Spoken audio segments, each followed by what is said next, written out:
Tēnā koutou katoa, good evening everybody. My name is Andrew Little, and I want to begin first of all by thanking you all. This has been a pretty tough year for us, a hard year, and in the end a pretty disappointing result for us.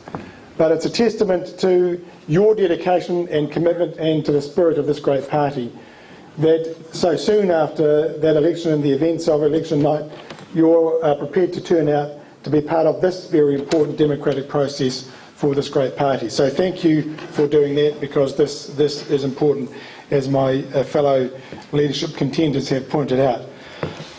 New Zealand's values are Labour's values. They are the values of looking out for each other, looking after each other, doing things together, solidarity you might say. Labour's values are about making sure no one is left out and no one is left behind. That's what we stand for. That's what we've always stood for. But the truth about New Zealand today is that growing numbers of people are being left out and are being left behind. We have nearly a quarter of a million children living in poverty, living below the poverty line, turning up to school with empty bellies and not being able to learn. They are being left behind.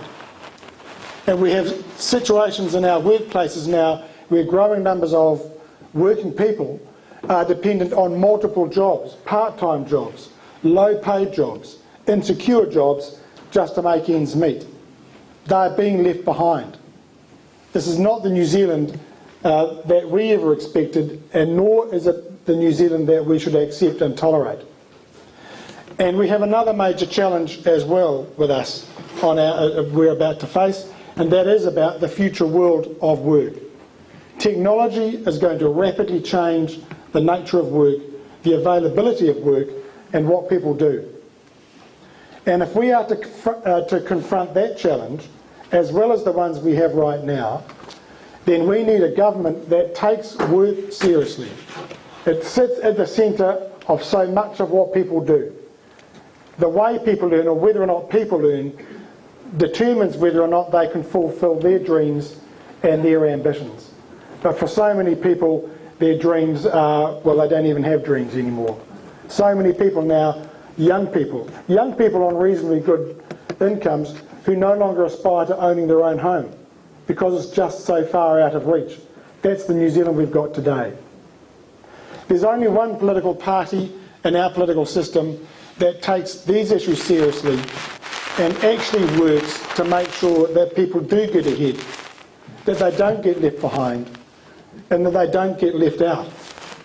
And that's the New Zealand Labour Party, our party. The party who we've worked so hard for this election, and the last election, and the election before that. But the truth is, we're not getting elected. We're not in government. And because we're not in government, we won't see those issues being properly addressed. But if we want to be in government, the reality is that after 3 successive defeats and a still declining vote, we have to make change. We have to get our house in order.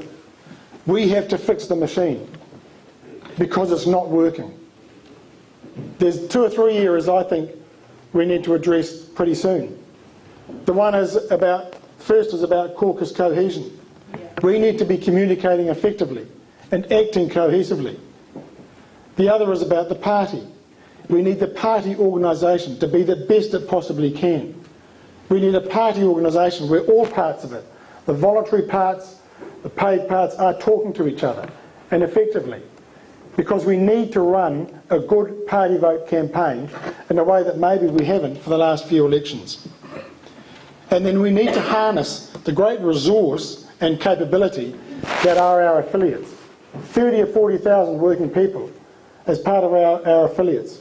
But we don't use them in a way that we could if we were an effective machine and an effective operation. I'm standing for the Labour Party leadership for 2 principal reasons. Firstly, I have led significant change in a large organisation. When I took over at the EPMU, our largest private sector union, we were an organisation in 3 parts. Some people weren't talking to each other. The organisation wasn't coordinated.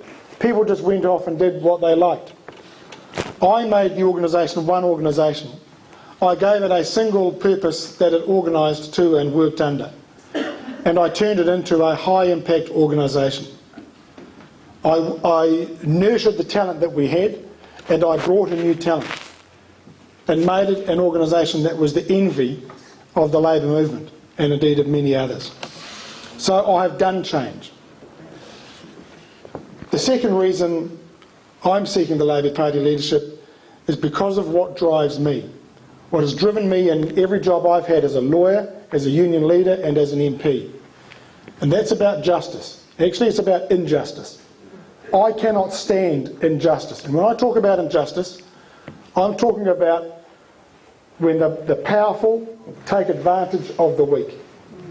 And we have a society and a country where increasingly we are allowing the powerful to take advantage of the weak. The economically powerful, the privileged, taking advantage of those who don't have that privilege and that power. And it sticks in my craw, and it's wrong, and it is against every Labour principle that we all know. And so I want to take that drive and my energy and turn Labour around and give it the same unifying single purpose in the way that I did with the EPMU, and give it to the Labour Party. To nurture the talent that we've got, and let's face it, we've got great talent in our caucus. You only had to see those maiden speeches yesterday and know my caucus colleagues, as I know them, as we all know them, to know we've got a huge depth of talent, and use that to take us forward. We have to regain New Zealand's trust, and we will do that when we are talking about New Zealanders' issues, when we are standing alongside them, helping them fulfil their ambitions, when we are talking not just about what is wrong, but also what is right. If we want to fix child poverty, if we want to address the future world of work and the major challenges that that brings to us, we have to be in government. We need a leader that will get us there. I am that leader. Thank you.